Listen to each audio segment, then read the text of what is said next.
Rocky Gerung masukkan ke barak. Ini banyak pendapat untuk itu. Rocky Gerung masukkan ke barak. Itu setelahnya kritikan terhadap Kang Deddy Mulyadi.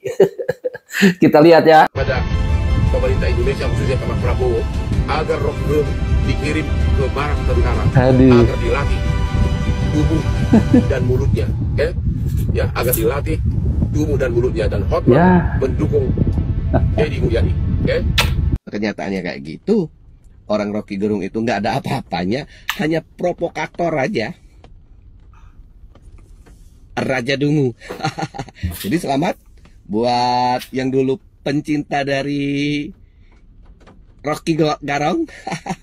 Makan tuh junjungan lo yang cuman hanya bisa mengkritik tapi tanpa ada solusi. Kang Deddy Mulyadi dibilang ininya dangkal sama Rocky Gerung. Banyak kali teorinya si Rocky Gerung ini.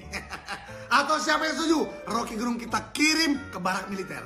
Kenapa nggak Bang Rocky Gerung aja yang dikirim ke... Ya, memasukkan anak ke barak itu yang dikritisi oleh Kang Rocky Gerung itu ya tidak sesuai dengan apa ya kenyataan di lapangan. Padahal di lapangan itu istilahnya itu ini sudah mulai krisis gitu ya untuk menangani anak karena mungkin terlalu lama tidak ada yang menangani, yaitu ini hanya konsep awal ya. Memang apa yang dilakukan Kang Deddy kan tidak sempurna, tetapi ini adalah sebuah apa ya kegiatan yang mesti dilakukan walaupun tidak sempurna. Bahkan orang-orang itu mengharapkan kegiatan ini terus berjalan. Anak sekarang sekolah tawuran, di sekolah tawuran, lalu dikirim ke barak militer. Tapi kalau di Jakarta kan kagak, katanya masukin perusahaan. Menurut Ibu gimana? Nah, menurut saya sih Jakarta harus diadakan yang seperti kayak Kang Deddy Mulyadi. Ibu, jadi Bapak sudah prihatin ya anak-anak di Jakarta banyak tawuran ya? Iyalah Pak. Anak-anak sekolah banyak tawuran ya? Tawuran pada bola. Kalau dikirim ke barak militer kayak Deddy Mulyadi itu setuju? Setuju banget Pak. Wah. Masyarakat yang ada di Jawa Barat dan di luar Jawa Barat justru bisa menerima apa yang diusulkan dan dilakukan oleh Deddy Mulyadi. Ini harapan masyarakat ini karena apa? Karena sudah terlalu lama didiamkan, tidak ada yang menangani. Wajar kalau masyarakat itu ketika ada sesuatu yang bisa memperbaiki kehidupan anaknya itu pasti respect gitu ya, pasti respect dan menerimanya.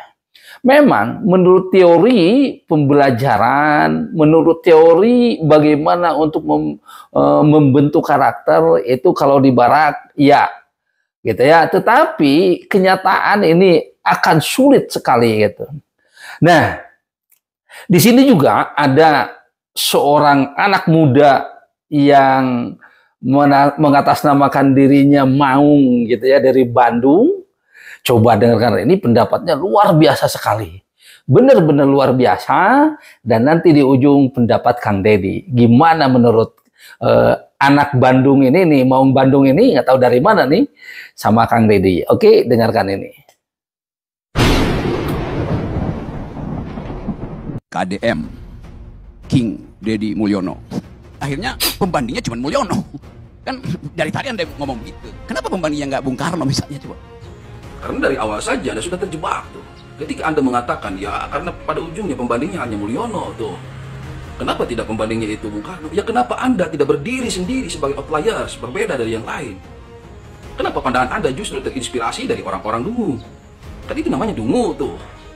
Sebagai seorang filsuf yang memiliki ketajaman argumen, memiliki ketajaman analisis, seharusnya Anda mampu mengintip bagaimana track record seorang KDM. Di mana pada tahun 99, Kang Deddy sudah mengawali karirnya sebagai seorang legislator, anggota DPRD Kabupaten Purwakarta. Tuh. Ketika puluhan ribu buruh datang menggeruduk gedung DPRD, berdemo, seluruh anggota legislatif kocar-kacir saat itu. Hanya satu orang yang bertahan dan menemui buruh tersebut, mengajak berbicara, berdialog, berbantah-bantahan argumen tuh. Siapa? Kang Deddy Mulyadi. Ini menunjukkan betapa Kang Deddy Mulyadi memiliki kepiawaian dalam berretorik dan berlogik tuh, sehingga mampu berbantah-bantahan, beradu argumen, dan tidak memiliki jiwa takut untuk menghadapi fakta dan kenyataan yang ada. Yang berbahaya sebetulnya bukan Deddy Mulyadi, Yunto Mulyono. Tetapi penonton Mulyono dan penonton Deddy Mulyadi sama. Yang berbahaya itu bukan penonton tuh. Sejak kapan penonton itu bisa berbahaya? Oh tentu saja karena penontonnya sama misalnya antara penonton KDM dengan penonton Bang Mulyono. Bukankah itu pun penontonnya Prabowo Subianto, penontonnya Anies Baswedan, penontonnya PSBY, penontonnya Habibie tuh. Bagaimana mungkin penonton itu berbahaya? Yang berbahaya itu apa yang ditonton tuh? Seperti Anda mempertontonkan kedunguan bernalar Anda. Itu yang berbahaya tuh. Aktualisasi itu demi apa kalau visinya dangkal? Visinya dangkal. Jelas-jelas visinya untuk menghemat anggaran tuh.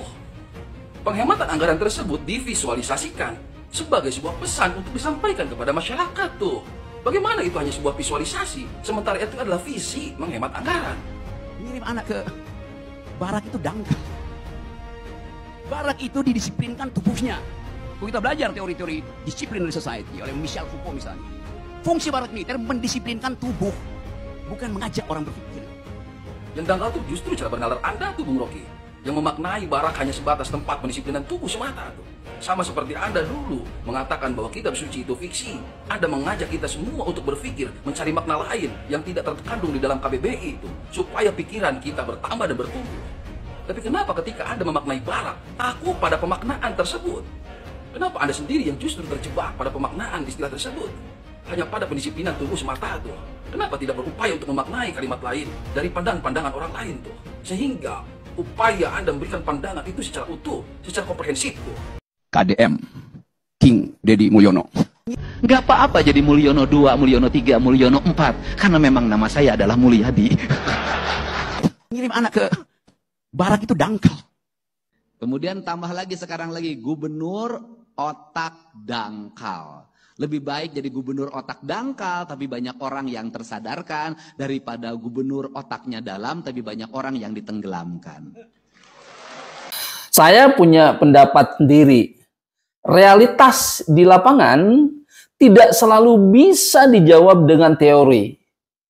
Banyak warga justru menilai yang penting nyata, bukan hanya logika atau seminar-seminar.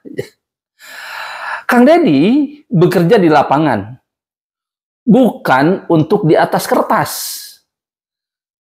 Kang Deddy dikenal turun langsung memahami apa yang ada di lapangan, memenuhi apa yang diharapkan masyarakat, menyapa rakyat, mengurus anak-anak yang terlantar, bahkan memungut sampah sendiri.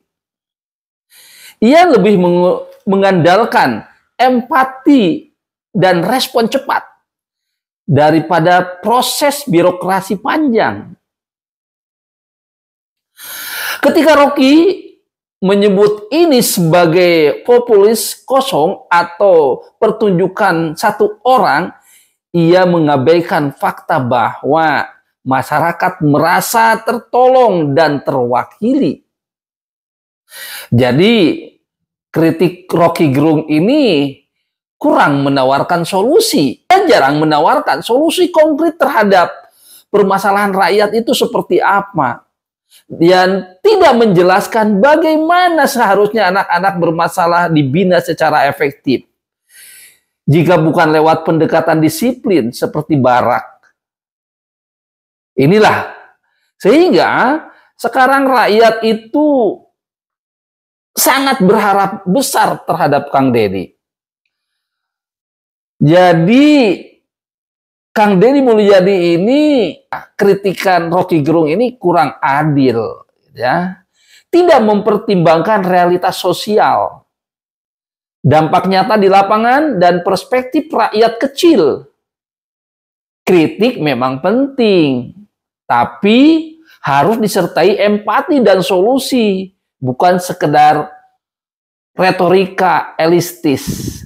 Salam sukses dari Kang Obing. Assalamualaikum warahmatullahi wabarakatuh.